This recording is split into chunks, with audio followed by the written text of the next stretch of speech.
fitting a new set of pegs is the order of the day here. And so I want to, this is one of those things. We kind of went, oh, of course, we're going to have to, we've probably got a little bit of glue going in that peg slot. So we're just going to, and I don't know if you can see it. I got a little bit of wiggle here, but there's none in here. So we're just going to go until we take all the slop out. Okay, we're going to do that in all the holes. We're just going to check. See, I got a little bit here. Okay, so we're just going to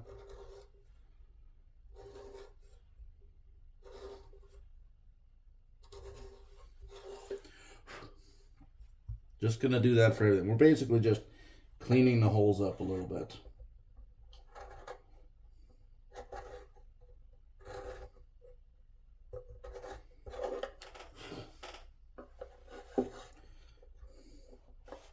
Again, you see that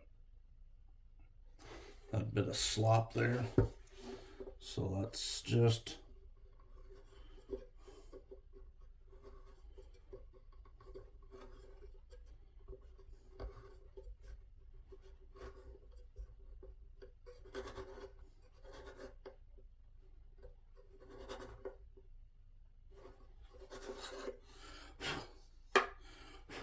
okay.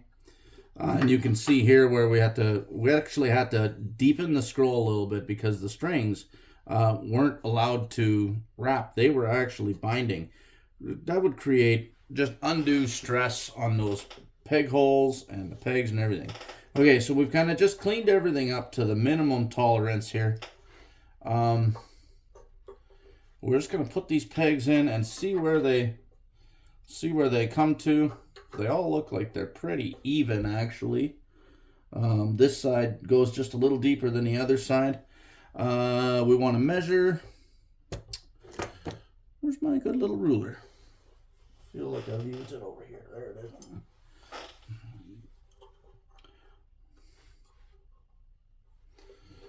is. So I like my pegs to be in around 15 mils from the side of the box to here, to the edge, to this edge of the peg. That's kind of a real rough guideline, okay? Because I also want this to be straight, the peg sides of the pegs. I want that to be nice and square on both sides. And because the peg box typically tapers slightly, you know, there's a little bit of leeway there. So we've already figured it. You got to be careful because I want everything to fit nice. So we're a ways off. And because this is what I can do here now, everything is kind of at a uniform spot. Okay, so I'll show you how I typically do this. Number one, I want to know that that's seated in there properly. See, I gained an extra millimeter because just from a normal push in. Okay, so what I'm going to do is I'm going to get this one where I want it. And you got to go carefully. Okay, that's all I'm doing. So that was like a turn and a half maybe. Boom, right away on there. Okay, I'm just a little tickle proud, but you got to leave a little bit for some adjustment. So it's just right in between 15 and 16. That's as far as I'm going. I mean, if I hit this again with a quarter turn, done. We're done. Okay, these pegs have been pre-shaped. These are just standard size. Okay, so these aren't oversized or anything like that. These are pegs that have they've been shaped down to the right taper and right everything. So no, I'm not going to take these pegs any smaller, and all I'm doing is leveling out the holes here really and putting essentially a standard size set of pegs in here because they were very small, and that's why we put small pegs in. Normally, if I can, if the holes are appropriate, I'll take pegs and make the pegs smaller to fit the hole. That's the general guideline. Okay? In this case, the holes were all a little bit misshaped. So we just went with a standard set. They were small enough. The holes were small enough. Awesome. Right on. So we just enlarged the holes to fit a new set of pegs. Now this set of pegs, once they're on and in, that set of pegs is going to be good for many, many years. Okay? They'll just need a little bit of peg lube, you know, seasonally, to ensure that they stay lubricated and working at their optimum. Now, what I just want to do, this will be it. Okay, this one's where I want it. I stick my reamer in there. Okay, I'm gonna place a bit of tape right up against the peg wall, and that's gonna be my mark. And I wrap this around there, keeping my leading edge as a wall for my reamer to come up against.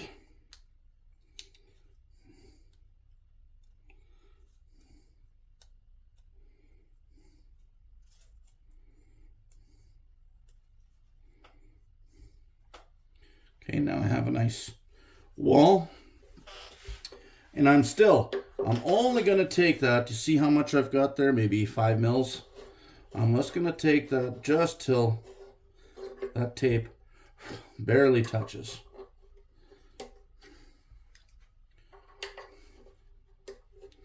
Okay, I'm going to do that on all these pegs.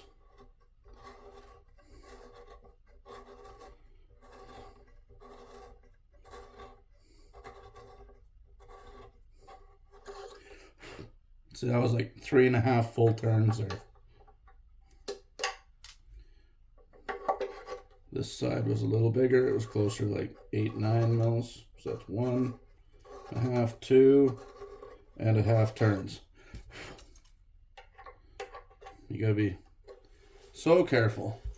Now what I'm looking for is, I want to see, are they all parallel? They look good to my eye.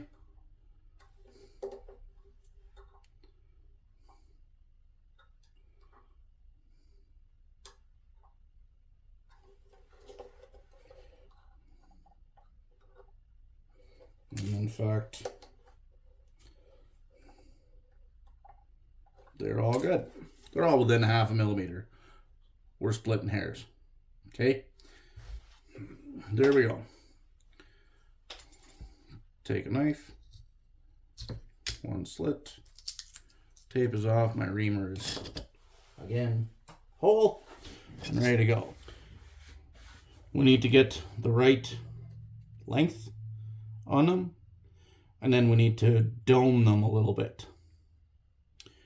So it's not a real hard procedure. What I'm going to do is I'm going to take and I'm going to make a mark up tight against the peg box on the ends. Do not cut them off on this side. No, I've never done that yet. Okay, we make a little mark, and now what we're going to do is we're going to take one out. I can see my mark. I'm going to cut, and I'm going to cut that mark off. I'm not going to cut on the mark. I'm going to cut just inside the mark. So yes, this is not a situation where I'm going to cut and leave the line. I want to take the line away, because when I take the line away, that peg is just going to bubble out of that hole, barely. Okay, if you leave the line, when you bury that peg in with a string tension on it, you actually seat it, you're going to have a lot of pegs sticking out. You know, you're going to have a couple mils. So I'm going to take that away, dome it, and do the thing. So I got my little handy bench vise here, and if you guys haven't seen the bench vise video, I show you how I make this little thing. I'll just show you what it is here. It's a real simple setup. So you can see I've just got one of these. It's got two turning screw. It's a screw clamp, I guess you call it, maybe. I'm not sure what they actually call them. So this is just a smaller one here, and I've got it clamped on with a clamp, and then actually it holds my reherring string as well on there, because I actually use a lot of string. It comes in handy to have a little bit of string kicking around, and this way it's always there, always ready. And I can clamp that in there, and I can just come right up by my line. Oh, I don't actually have this locked down as tight as I should. I've seen these vices where they actually bolt them down. They bolt this one down in two spots here, and then the off one moves. And that's not a bad idea. I keep this mobile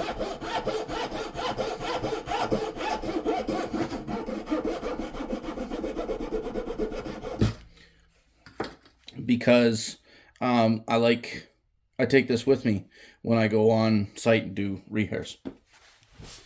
Okay, so I cut this off. The other thing you might see on my little pack saw here is that I've got a flat spot, and that flat spot helps me feel where square is up and down. Without that, if I have my finger over here, I tend to want to cant it a little bit. A flat spot gives me a registration, and a lot of guys, they'll have a flat spot where their palm rests so they can feel it back there. And I just haven't really tried that. I've kind of gotten used to just having a small flat spot so that I know where it has to be. Nothing too fancy here. What I like to do is I like to file flat. Few strokes. I kind of turn the thing in my hand a little bit, just until I got to start, and then basically I just file a little chamfer around the whole edge. Okay. Once I've got that chamfer established, it's just a rotation. It's a kind of a dual rotation. I rotate the file and I move the peg as well. And I keep doing that.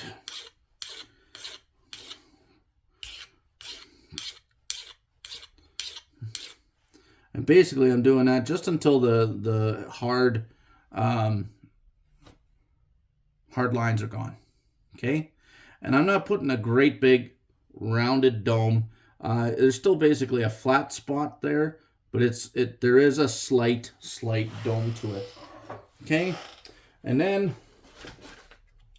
all I've got here is a couple different grits of, so I got a 1000 grit, a 320, and a 220, and they're just on a block with there's a thin backing in there, or in this case, I think this is just like there's a double-sided stick tape that gives it a little bit of cushion, or you could put this one's got a little pad of leather, and then a 320 grit underneath of it, and I'm just gonna go.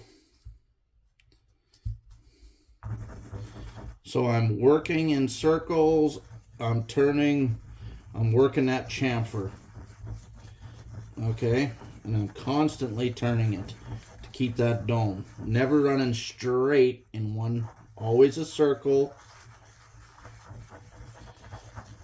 And I'm going around, okay? That's looking good. I'm gonna go up to the 320. Doesn't take much. And you can spend as much time or as little time as you want. I'm not saying my way is the only way. Okay.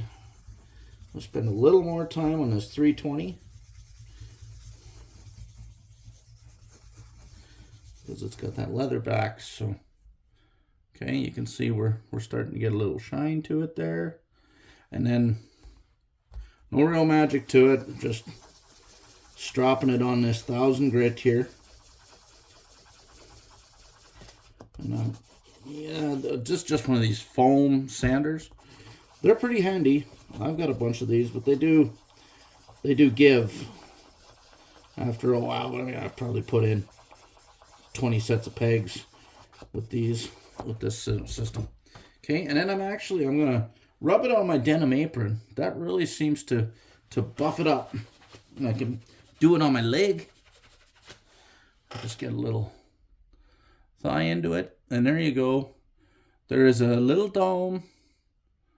It's got a nice polish on it. Took me 3 minutes. Okay, and that's just flush there right now. And by the time we seat that with some lube on it, it's going to poke just right flush out of the hole. Okay, so now rinse and repeat.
There you have it.